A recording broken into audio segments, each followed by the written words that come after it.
চট্টগ্রামের অস্ত্র আটকের ঘটনায় অস্ত্র আইনে করা মামলাতে বেকসুর খালাস পেলেও এখনই জেল মুক্তি হচ্ছে না বাংলাদেশের প্রাক্তন স্বরাষ্ট্র প্রতিমন্ত্রী লুৎফুজ্জামান বাবরের। বুধবার সকাল পর্যন্ত তার মুক্তির কাগজপত্র ঢাকা কেন্দ্রীয় কারাগারে পৌঁছায়নি বলে সূত্রের খবর। বিষয়টি নিশ্চিত করেছেন ঢাকা কেন্দ্রীয় কারাগারের ডেপুটি জেলার ফরহাদ সরকার। তিনি জানিয়েছেন উনি কবে জেল থেকে বেরোবেন তা এখনই বলা যাচ্ছে না। অন্যদিকে বাবরের পিএস মোহাম্মদ হায়দার জানিয়েছেন বৃহস্পতিবার দুপুরের পর ওনার জেল থেকে মুক্তি পাওয়ার সম্ভাবনা রয়েছে।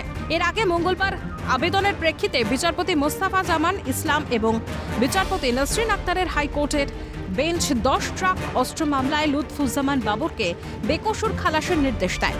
জানা যায় গত 18 ডিসেম্বর বহুল আলোচিত চট্টগ্রামে 10 ট্রাক অস্ত্র পাচার কাণ্ডে দায়ের করা মামলায় লুৎফুজ্জামান বাবর সহ 6 আসামিকে বেকসুর খালাস দিয়েছিল বাংলাদেশ হাইকোর্ট।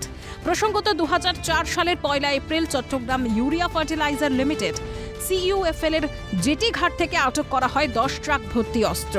এই ঘটনায় কর্ণফুলী থানায় অস্ত্র আইন এবং বিশেষ ক্ষমতা আইনে 2টি মামলা দায়ের হয়।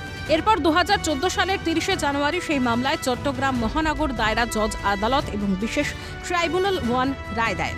এর মধ্যে অস্ত্র চোরাচালান মামলায় প্রাক্তন শিল্পমন্ত্রী তথা বাংলাদেশ জামায়াতের ইসলামের তৎকালীন আমির মতিউর রহমান নিজামী, লুৎফুজ্জামান বাবর, ভারতের বিচ্ছিন্নতাবাদী সংগঠন উলফার সামরিক কমান্ডার পরেশ বড়ুয়া সহ 14 জনকে ফাঁসির সাজা দেওয়া হয়। অন্যদিকে অস্ত্র আইনে করা অপর মামলায় এই 14 জন আসামিকে যাবজ্জীবন কারাদণ্ডের সাজা দেয় আদালত। মঙ্গলবার এই 2টি মামলাতেই বেকসুর খালাস পেয়েছিলেন লুৎফুজ্জামান বাবর। সম্প্রতি বাংলাদেশের বিভিন্ন জেল থেকে একের পর এক জঙ্গিকে মুক্তি দেওয়া হয়েছে। স্বভাবতই প্রশ্ন উঠছে যে পড়শি দেশের এই ঘটনাক্রম কি সেদেশের অরাজক পরিস্থিতির পালে হাওয়া যোগাচ্ছে? উদ্ভূত পরিস্থিতিতে সন্ত্রাসবাদ ইস্যুতে বাংলাদেশের উপর চাপ সৃষ্টির পক্ষে সওয়াল করছেন ভারতীয় পর্যবেক্ষকরা। দেখছি 5 আগস্টের পরে একাধিক জঙ্গিকে মুক্তি দেওয়া হয়েছে।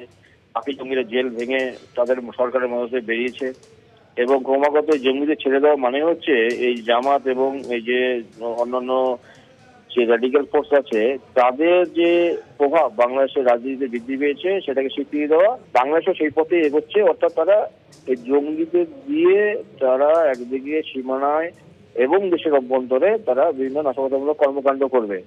অর্থাৎ সেখানে জামাতের ভূমিকাটা খুব গুরুত্বপূর্ণ এখানে, এবং সেখানে বিএনপি অসহায়, আওয়ামী লীগ তো অসহায় বটেই। সুতরাং এই অবস্থায় আমার মনে হয় যে ভারতের পক্ষে কিন্তু খুব নিরাপত্তার সংকট ডেকে আনবে। ক্রমাগত জঙ্গিরা যদি ছাড়া পায় তারা একদিকে বরাবরই ভারত বিদ্বেষীরা তাদের মূল লক্ষ্য, সুতরাং সীমানা অতিক্রান্ত সন্ত্রাসবাদ আরো বাড়ার সম্ভাবনা রয়েছে আগামী দিনে।